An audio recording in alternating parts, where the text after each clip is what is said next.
দিদি, দেখ কি সুন্দর অপরূপ দৃশ্য। চারিদিকে পানি আর পানি। আমার মনে হয় এটা সাধারণ বৃষ্টি নয়, বন্যা হচ্ছে। বাবা মা, দেখো, বন্যা চলে এসেছে। কত পানি চারদিকে, সব ডুবে যাচ্ছে মা, সব ডুবে যাচ্ছে। দিদি, এত পানিতে যদি আমাদের ঘরটা নৌকা হয়ে যেত, তাহলে আমরা বন্যার পানিতে ভেসে বেড়াতে পারতাম। ঘর নৌকা হয়ে গেলে তো ভালোই হতো। যাই হোক, ওগো, আমাদের এই পানি থেকে বের হতে হবে, না হলে যে সবার খাবার জোগানোই কঠিন হবে। বাড়িতে ডাল ছাড়া যে আর কিচ্ছুটি নেই। ঠিকই বলেছ গিন্নি, কাল আমাকে বের হয়ে কিছু করতে হবে। এই বন্যার দিনে চিংড়ি ধরার কথা ভাবছি, কি বলো? চিংড়ি ধরে যা পাবো তাই দিয়েই দুবেলা চালিয়ে নেব। এই বন্যায় চিংড়ি পাবে? আহ, শোনো গিন্নি, এই বন্যার সময় নদীর পানি বাড়বে, আর নদীর পানি যত বাড়বে তত চিংড়ি মাছ পাওয়া যাবে। এখন তো সন্ধ্যা, আমি কাল সকালেই চিংড়ি ধরতে যাব। এতে করে আমাদের না খেয়ে থাকতে হবে না গো। কিন্তু এত বৃষ্টিতে নদীর পানি তো খুব ভয়ঙ্কর হবে, তুমি কি পারবে? আমরা যখন ছোট ছিলাম তখন এমন বৃষ্টিতে চিংড়ি ধরতেই অভ্যস্ত ছিলাম তো, আমার কোনো ক্ষতি হবে না। চিংড়ি ধরা? আমি বাবার সঙ্গে যাব। আমিও যাব, আমিও যাব। ঠিক আছে, তোরা দু ভাই বোন যাস, তবে সাবধানে থাকবি। বন্যার পানি কিন্তু খুব বিপজ্জনক হতে পারে, আর তার উপর আবার বিদ্যুৎ চমকাচ্ছে। না জানি এই বন্যার সময় আমাদের ঘরটা কখন ডুবে যায়। ওদিকে গরু দুটো সকাল থেকে না খেয়ে মরছে। আহ গিন্নি, এমন অলক্ষণে কথা বলো না তো। বিধাতাকে স্মরণ করো, দেখবে সব ঠিক হয়ে যাবে। আর আমি দেখছি গরুর জন্য কিছু খাবার পাওয়া যায় কিনা। যেমন বৃষ্টি হচ্ছে তেমনি বজ্রপাত, এর ভেতর তুমি কোথায় যাবে শুনি? তাতে কি, আমি বেশি দূরে যাব না।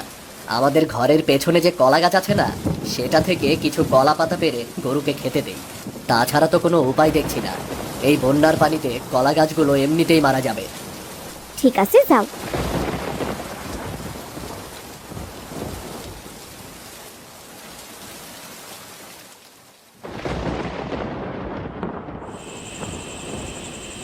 বাবা, তুমি এখানে বসে একা একা কি ভাবছো? তোমাকে মা কখন থেকে খেতে ডাকছে। কই, কিছু ভাবছি না তো। হ্যাঁ, চলো। এই বলে রমেশ মণিকে সাথে নিয়ে খাবার খেতে যায়। তারা সবাই গল্প করতে করতে খাওয়া দাওয়া শেষ করে। এরপর যে যার মতো ঘুমিয়ে পড়ে। পরদিন সকালে, ওগো, ছেলে মেয়ে দুটো সেই কখন থেকে অপেক্ষা করছে চিংড়ি ধরতে যাবার জন্য, আর তুমি এখানে দাঁড়িয়ে কি করছো বলো তো? কি আর করব, দেখো, বন্যার পানিতে লাউ গাছ সব নষ্ট হয়ে গিয়েছে। কাল মাঠে গিয়েছিলাম, গিয়ে দেখি মাঠের সব সবজিতে পচন ধরেছে।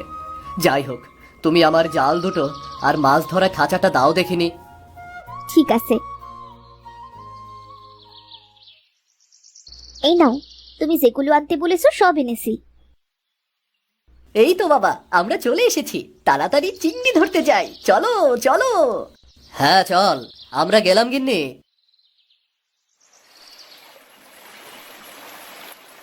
বাবা, নদী তো প্রায় ডুবে যাবার মতো, আমরা কি চিংড়ি পাবো বাবা? নদী তো এখনো ডুবেনি মা, বিধাতা চাইলে আমরা ঠিক চিংড়ি পাবোই পাবো।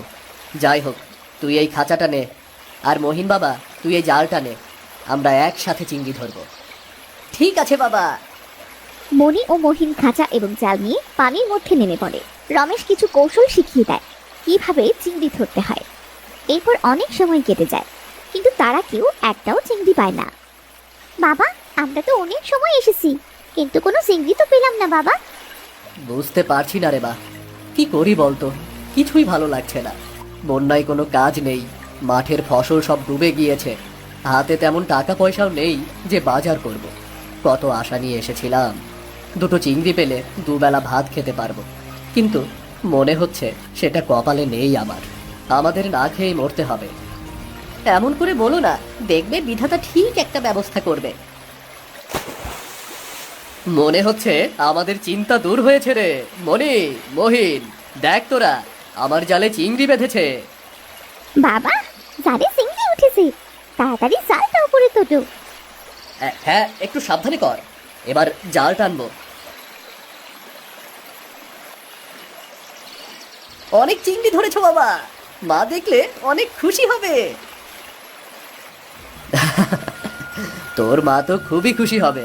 তবে আরো চিংড়ি ধরতে হবে, যাতে বাজারে গিয়ে কিছু বিক্রি করতে পারি। কিন্তু বাবা, বৃষ্টি তো আবার পড়ছে। দেখো, নদীর স্রোত কেমন ভয়ঙ্কর দেখাচ্ছে বাবা। হঠাৎ পানির স্রোত এমন ভয়ঙ্কর দেখাচ্ছে কেন? এই এই যে, চল তোরা। এই বন্যার মাঝে আর চিংড়ি ধরবো না, কাল আবার আসবো। বাবা, ওটা কি? সেটা বুঝতে পারছি না, মনে হচ্ছে খুব বড় মাছ হবে। আরে না তো, ওটা তো কোনো বড় মাছ নয়। বাবা, চিংড়ির মতো দেখাচ্ছে। না, ওটা তো চিংড়ি নয়, একদম অন্যরকম। মনি এই কথা বলতে বলতেই তার সামনে পানি থেকে একটা ছোট্ট রূপালী আলো বেরিয়ে আসে। সেই আলোটি যেন তাদের ডাকছে। রমেশ কিছুটা দ্বিধাগ্রস্ত হয়ে পড়ে। এটা কি কোনো স্বপ্ন, নাকি সত্যি কিছু? হয় না, আমি তোমাদের কোনো ক্ষতি করতে আসিনি। আমি চিংড়ি দেব। আজ তোমাদের এই বন্যার সময় যারা সততা ও পরিশ্রমের মাধ্যমে জীবিকা নির্বাহ করে, তাদেরকে আমি সাহায্য করতে আসি। রূপালী আলো, তুমি আমাদের সাহায্য করবে? হ্যাঁ, কিন্তু একটা শর্ত আছে। তোমাদের কেউ এই ঘটনাটি গ্রামে প্রকাশ করতে পারবে না। এটা গোপন রাখতে হবে। আমরা কথা দিচ্ছি, কাউকে কিচ্ছু বলবো না। কিন্তু তুমি আমাদের কিভাবে সাহায্য করবে? আজ থেকে আমি তোমাদের জালে প্রতিদিন চিংড়ি দেব। তোমরা যেখানেই জাল ফেলবে সেখানেই চিংড়ি পাবে। তবে মনে রেখো, একদিনে দুবারের বেশি জাল ফেলবে না।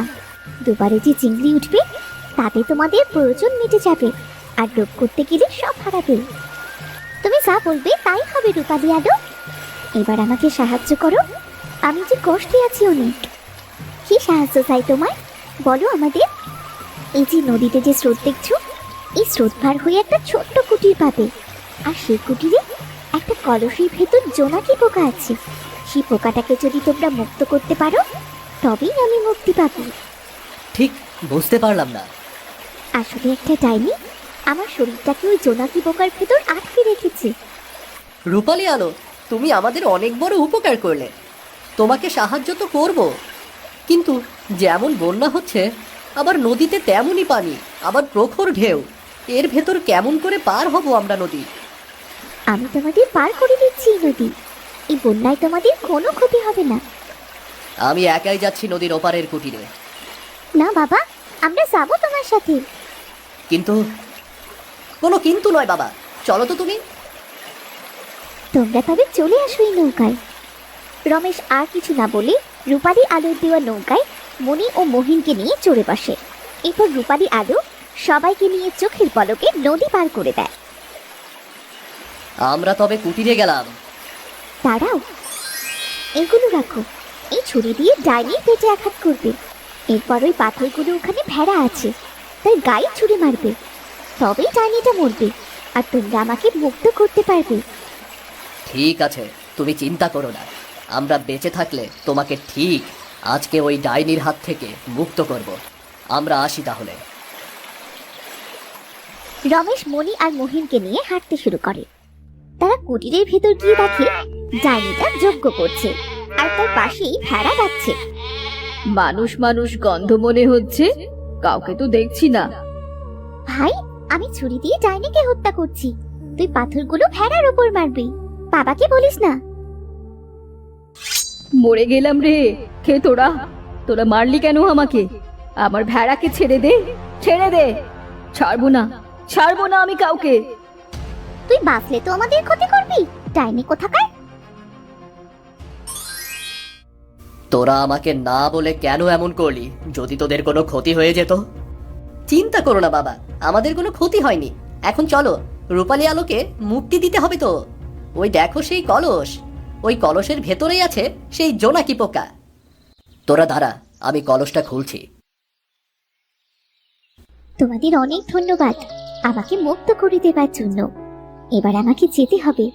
তোমাদের কোনো চিন্তা নেই, তোমাদের জন্য নৌকা অপেক্ষা করছে। আমি আসি তবে। যা, জোনাকি পোকা তো চলে গেল, আমাদের কিছু বলার সুযোগ দিল না রে। তাতে কি হয়েছে বাবা, এবার বাড়ি চলো। আমরা সকালে এসেছি, এখন তো বিকেল হয়ে গেল বাবা। মা হয়তো চিন্তা করছে আমাদের জন্য। ঠিক আছে, চল মা।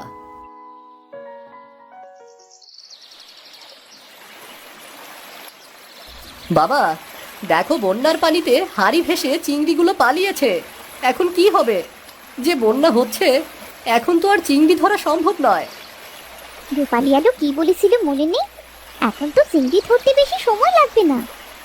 মনি ঠিক কথাই বলেছে। তোরা দাঁড়া, আমি দেখছি সত্যিই জালে চিংড়ি ওঠে কিনা। বন্যায় চিংড়ি ধরতে এসে কত কি হলো। এখন চিংড়ি না নিয়ে চলে গেলে কি চলে নাকি বল? কথাটা মন্দ নয়, তবে তাড়াতাড়ি করো বাবা।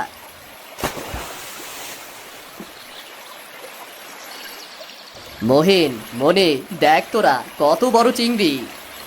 সত্যিই তো, কত বড় চিংড়ি! এগুলো দেখে তো জিভে পানি চলে এসেছে। আজ মজা করে ভাত দিয়ে চিংড়ি খাবো। তাড়াতাড়ি বাড়ি চলো। তোমাদের বাড়ি আসতে এত দেরি হলো কেন? জানো আমি কত চিন্তা করছিলাম। জানো মা, বন্যায় চিংড়ি ধরতে গিয়ে কি হয়েছে আজ?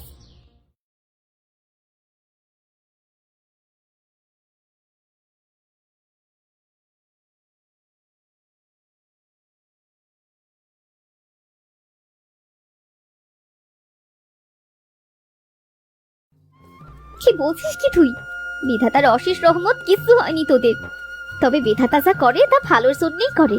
এই বন্যার মধ্যে আমাদের আর না খেয়ে থাকতে হবে না, তবে প্রতিদিনই চিংড়ি খেতে পারবো। যাই হোক, ওগো তুমি আমায় একটা চুলা তৈরি করতে সাহায্য করো তো দেখি। না হলে রান্না করব কেমন করে? রান্নার জায়গা তো বন্যায় ডুবে গিয়েছে।